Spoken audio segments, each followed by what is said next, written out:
Welcome to the Wellbeing Podcast portal. I'm so excited to have Karen Aroney today from exec-fuel. She does nutrition for everyday athletes. And as you know, if you're into fitness yourself, that is very broad. And so she needs to have a huge knowledge base about how you can fuel yourself to maximize not only you in your athletic goals, but also your performance in pre-training and recovery. So today, Karen is going to give you some amazing tips and tricks in terms of your pre-training performance. And keep in mind that Karen knows what it's like to live a busy lifestyle. She knows what it's like to be a busy executive, and she knows what it's like to have to really put your body under pressures to perform, to reach your athletic goals. So she is your top lady that is there to give you tips and tricks today. And Karen, all the way from Sydney, Australia, while I sit here in Switzerland, welcome to the Wellbeing Podcast show. Thank you for being here. Oh, Sarah, so lovely to see you again. For those out there that are listening and watching, Sarah and I have been friends since all the way back in Singapore, and we're both nutritionists, but on the different spectrums of nutrition, whereas I deal, as Sarah said, with everyday athletes. And I specialize in helping busy people and busy professionals to fuel themselves every day and to perform at their best. So thank you again for having me on. Really appreciate it, and lovely to see you again. Oh, it's so nice. Karen and I used to sit in these cafes, amazing cafes in Singapore, having these brilliant chats about how we're both in the same industry, but no, kind of nothing about each other's area of expertise. So this is why Karen has to come on today, because if you want someone who knows performance and also knows how to really measure what you're going to be consuming in relation to what your athletic goals are, then she knows all of this. It's like a completely different language to me. So Karen, let's today, do the top tips on what you would recommend for people, that are really athletic minded in terms of their pre-prep.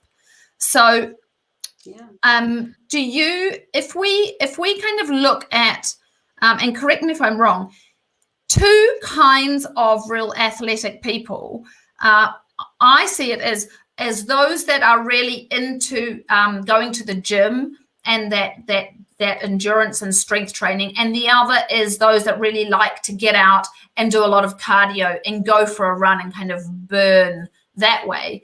So if you think, is that a good way of framing the pre-prep and putting them into categories, or have you got something that you think is more accurate? Great question, Sarah, actually. So a lot of people do ask me whether there's a difference between those who are more endurance-based, everyday athletes who run maybe 3 to 6 times a week, and those who are more interested in resistance training at the gym. And when it comes to your pre-training nutrition, there isn't a huge difference, believe it or not. So we can talk more about that with post-training nutrition, perhaps on another podcast. But I think with pre-training nutrition, it really depends on the duration and the intensity of the exercise. So pre-training nutrition is beneficial for those that can tolerate eating something before they train. It has been shown to increase endurance, strength, and performance, but the type of food doesn't necessarily differ as it would with your post-training. So, athletes who sort of claim to hit the wall during a tough training session have depleted their glycogen stores, so they've depleted a lot of their energy, and they've really run out of fuel. And there's sort of two ways to look at this. You've got everyday athletes and busy professionals who are training first thing in the morning. So they would typically train in what we call a fasted state, which means that they haven't had anything to eat from the night before. And then we have those everyday athletes who might be training at lunchtime or after work. And they usually would have fueled themselves throughout the day with a few meals. So there's sort of two ways to look at it. I think if we're looking at those who who prefer to train in a fasted state, there is some evidence that that's actually still quite effective for you, particularly if you're training really early in the morning, or you can't actually tolerate a meal before you train. If you do choose to eat something before you train that early in the morning, ideally you'd want to have a very light carbohydrate-based snack, around 30 minutes to an hour before you actually train. So you're not getting any of those gastrointestinal issues while you're actually working out. Typically, a light little snack would be something like a coffee with some milk, or a banana, or a piece of fruit, or a couple of bits of dried fruit, and that can usually give you enough energy to try and get into your routine.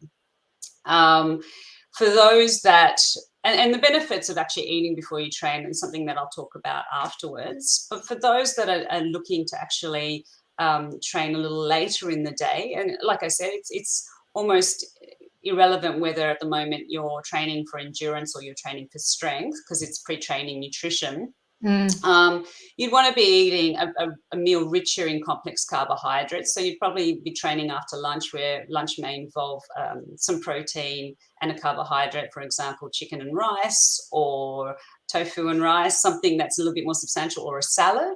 And then, if you haven't eaten for about 3 hours before you're about to train, you might want to have a simple carbohydrate snack. Again, an apple or a banana, or some dried fruit, or a trail mix, or even a small energy bar before you train, probably around, as I said, 30 to 60 minutes before training. The advantages of doing this really is that you're sort of increasing your energy throughout your workout. You're reducing that fatigue that's associated with any type of intensive training, and you also find yourself in a better mood, and also normalizing your mood a little bit more as well. So you're not feeling like you're going to fatigue too quickly, or get quite exhausted and tired and strained and stressed while you're training, which is exactly what you don't want to be feeling during your training session. And in some cases, it may even help prevent a little, some injury or illness if you're overtraining as well. So making sure that you're fueled before your workout can really assist with making sure that you're feeling quite happy and strong throughout your workout, and then not feeling completely depleted at the very end as well. So does that mean that it could be advantageous for people at different levels of the stress spectrum to decide whether they're going to prioritize exercising in the beginning of the day in a fasted state, or if they're going to do it later on, as you said, where they often will feel better afterwards because they've already fueled their bodies? Does that mean that the people who are actually know that they're pushing their stress limits, like so many people are these days with COVID, for example, and buffering so many things, that those people should do their workouts later on, or not in the fasted state, like the first group of people you said? That's a really good question. It actually depends more on your priorities and your energy levels. So, you could be an incredibly stressed person, or dealing with quite a large amount of stress, and you may find that due to time, you can only train first thing in the morning. Or you may still feel that there are some people that are in very high stress roles themselves and find that they can't actually train till later in the day. So it really, if you've got the flexibility, at the end of the day, everybody's unique and individual, then you really need to go with what's comfortable for you and what you feel happy doing. Just like with everything, you really need to get to know yourself and be a bit more aware of what your training sessions need to look like to make you feel better.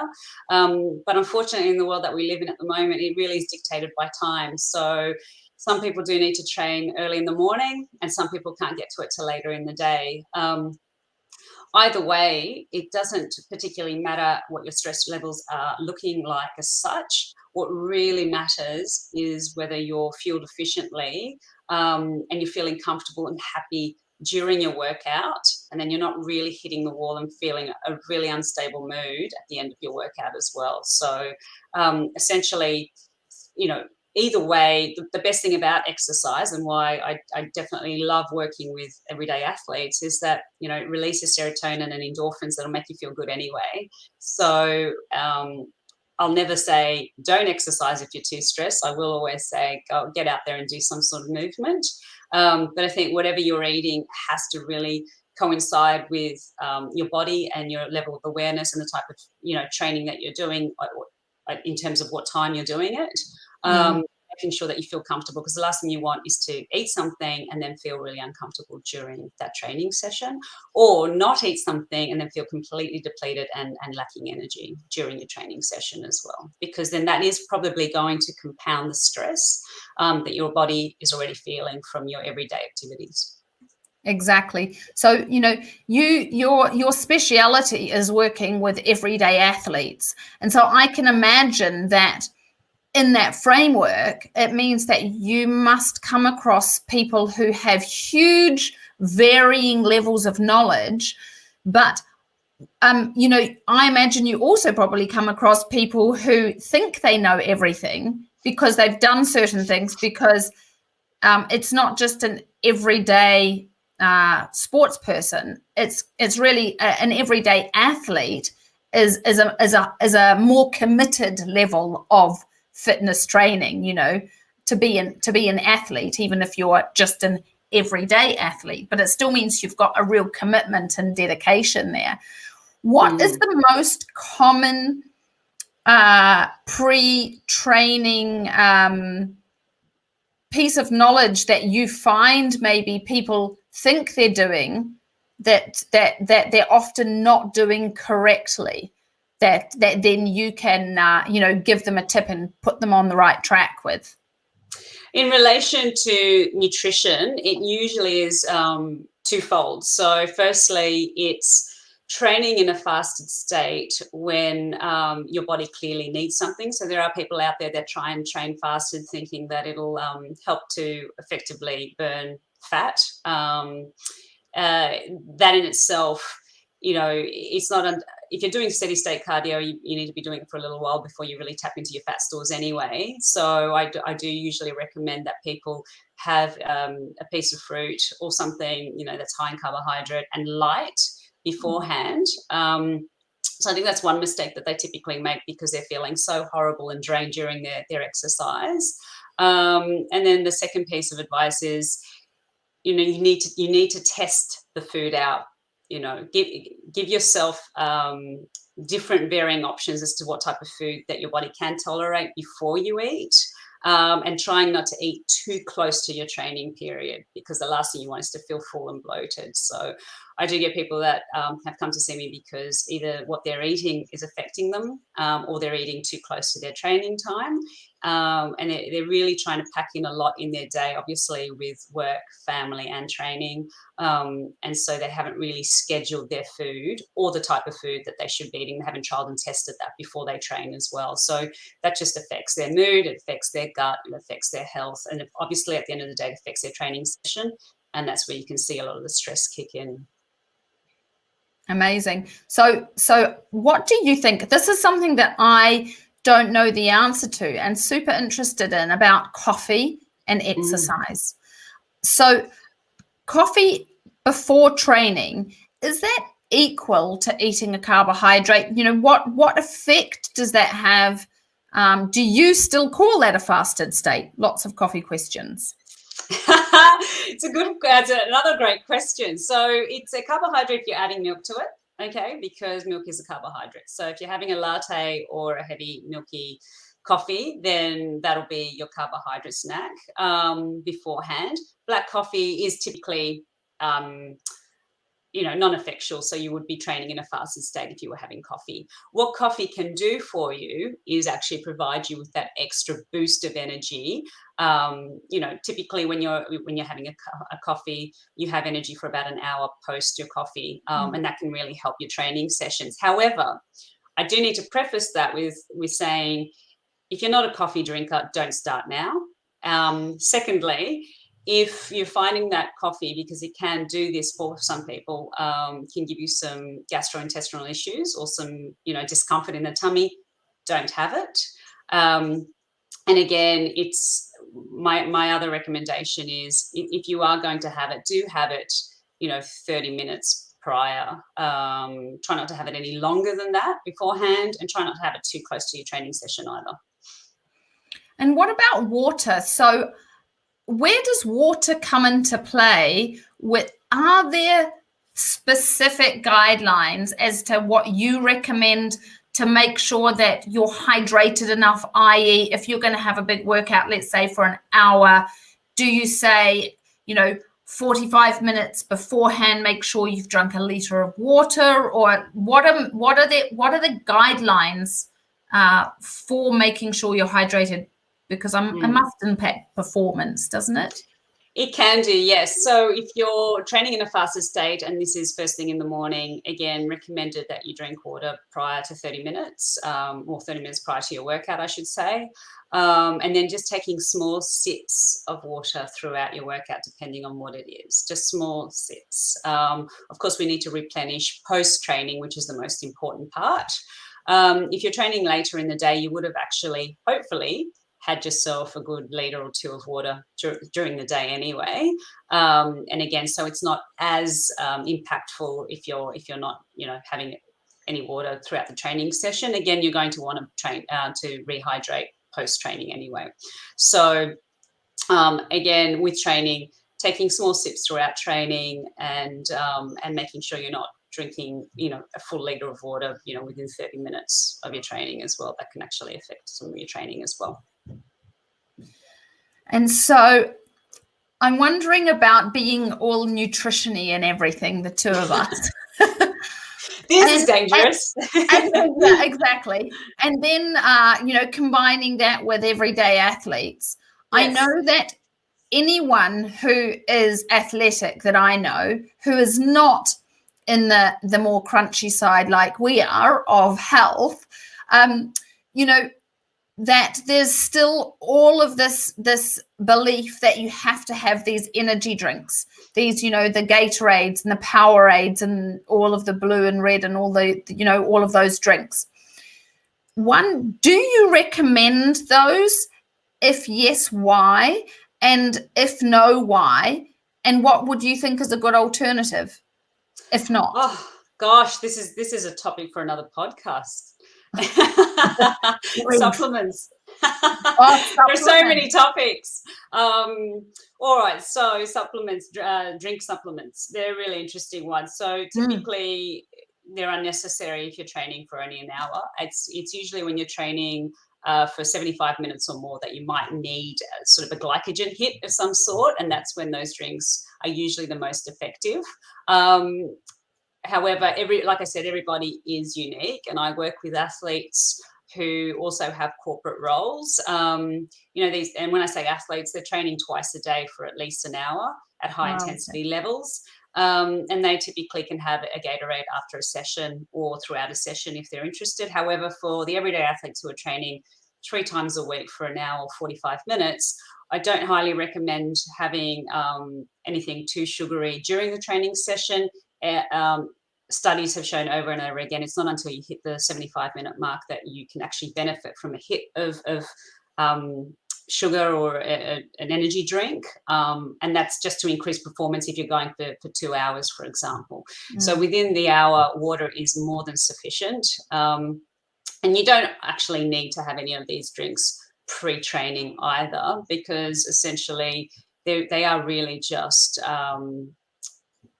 compounding to the carbohydrate state and adding more sugar to your body. If you do find that you perform well, you having some Gatorade beforehand, or again, having something throughout your training session, you can continue that way.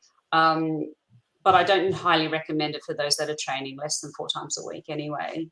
It's extremely essential for the body. Now, last but not least, my last little knowledge bite for pre-training that I want to ask about is if people were wanting to really, take this, nutrition seriously, that they are, and they're not a professional athlete, but they're an everyday athlete, and it's something that is very important to them. to take seriously and to be able to do all that they can. Do you have a general template of what you would think is good for people to take supplements, to say, okay, I've got something, I'm going to obviously be doing the pre-training, foods or fasting, whatever it is, then my training, my post-training. Is there anything pre-training that is a good thing? I wake up in the morning and I have this, or any supplement advice? Really interesting. I don't necessarily recommend supplements for pre-training. I don't think they're extremely necessary. I think it's really when we're looking at an athlete and we have a discussion around post-training and training more than 3 times a week as to what type of supplements we need to look at. And supplements can vary from anything from having energy drinks to having iron tablets, for example. So, it's a great question. And this is why, one-on-one coaching is probably the best way to help people with answering this particular question, because everybody has certain needs. And I think, I see a lot of endurance athletes who may need iron supplementation and who may need carbohydrate or energy drinks because of their endurance work. So endurance being cycling or runners, but you don't see it as much with those who are resistance training and or training in the gym and lifting heavy weights as well. They might need some other supplementation that supports their needs. So it could be in the form of more protein, for example, which is something that, we discuss on an individual basis. So whilst I wish there was a template that we could put in place and make it a little bit easier, it's not, unfortunately, it's just not as simple as outlining, this is when you need to have your supplements, and these are the types of supplements you need to take. Some people do extremely well on no supplements, and some people, because of existing deficiencies, and this is probably more your world, Sarah, given all of your amazing knowledge with the gut and with understanding people's requirements for different nutritional supplementation, you would understand how, if somebody has existing gut issues or existing health issues, then maybe we need to look at some sort of supplementation to help them, fuel them through their training session, and then also get on with their lives and making sure that they're still effective at work and with their families and with their friends and being able to socialize. So, yeah. But I think that is something that people actually need to hear. So even though you couldn't give a list of specific supplements, I think it's just as important that people understand that there's not a one size fits all. I think that people hear all too often, they're next to someone at the gym and someone goes, "Oh, mate, are you taking this?" And they say, "Well, no." "Oh, you should be." And then you think you're doing something wrong with it. Roger told you something or Emma told you something, and oh my gosh, I've been doing it wrong all this time.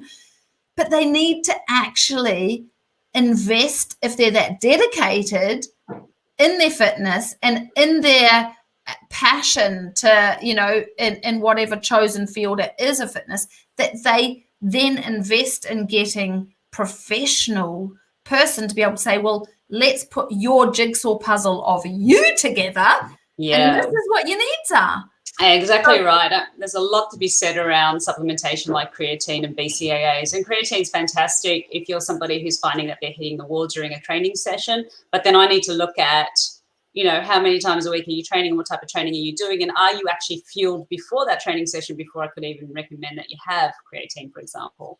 Again, same case with BCAAs. If you're already hitting your adequate protein intake for somebody who's doing resistance training, is it necessarily, smart for you to be investing a lot of money in buying BCAAs as a supplementation, or are you already getting that from a lot of your food? And do we just need to change your diet so that it's including a lot of the BCAA natural foods? So yeah, it's I get asked a lot of questions on supplementation, and I typically do just give the same answer. It's like, let's look at your food, let's look at how you're training, and then let's put something in place. If you need supplementation, yes, let's go for it. If you don't, you're all the better for it, because you're already doing great. Exactly. So really, from today, what I gathered is that people really need to look at to be able to not just be able to need to combine what the needs are of their busy schedules together with what their passion is for wanting to perform and in their be their own athlete. But they need to then be able to also notice what works and doesn't, because what I found really interesting with what you were saying is that when you're doing exercise, if afterwards your mood is a certain way, then it can mean something about what you're not doing pre or something that you are doing pre. So just because again, what your next door neighbor does, exercising in a fasted state, doesn't necessarily mean it's good for you. Exactly. And so it's just about understanding that adaptability and then being able to test it. But if someone wants to reach out to you then, Karen, for you to be able to, to give them more one-to-one expert advice, how can they reach you? How can they reach me? Thank you for that. All right. So I do give 20-minute initial consultations that are free of charge because I love talking to people and getting to understand what's actually going on before we actually start to interact, and sessions may not be needed. Otherwise, you can reach me on Instagram at exec-fuel, and you can also reach me via web at exec-fuel.com.au, and I'm also available via Facebook at exec-fuel as well. So easiest way to contact me. Fantastic. And so basically, regardless of where you are in the world, they can reach you. Because if you've got two legs and you like running, or if you like a gym and you want to lift weights, then they're the same wherever you are in the world. And you can still reach Karen. But if anyone's lucky enough to be in Sydney, can they see you face to face, or is there a way of actually meeting up with you? There is. I typically go and see people directly at where they are. I like to see the environment that they live in, and I think it's quite helpful for them. So I typically see them either at work or at their house, and then from there we can assess what the best way forward is for them, because it's really interesting to see how everybody's environment is so different, because your environment impacts so much of how you work and train, and your stress levels. And, they're probably feeling a bit more exposed, but also much more aware. So I do in-person meets, but I also do online consultations too. So just as easy to get me online. Amazing. And someone can always walk you around their house and show you things too then, can't they? They do. Exactly. Oh, Karen, we'll definitely get you back in then. Let's get back together and do another post-training podcast. Let's do another post-training show to let people know all of the things that I know you said beforehand are much more specific, and I can imagine that there's different requirements as well, female, male types of exercise you're doing, length that you're doing, and etc. So that's something that I think would be so important for people. You can never hear enough about that. If you are an everyday athlete, you're not needing everyday advice. You need the right advice. So don't go to your neighbor. Don't get any everyday advice from Tom, Dick, and Harry. If you're an everyday athlete, you need the right advice from people who are trained in this area and know. So, Karen, thank you so much.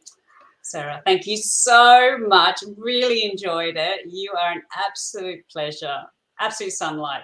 Love being on this show and love having a chat to you about the things that I'm incredibly passionate about. So thank you for having me on. Thank you so much. And we'll get you back on soon and have an amazing day in Sydney. You too. You too. Have a wonderful day. Bye. Bye.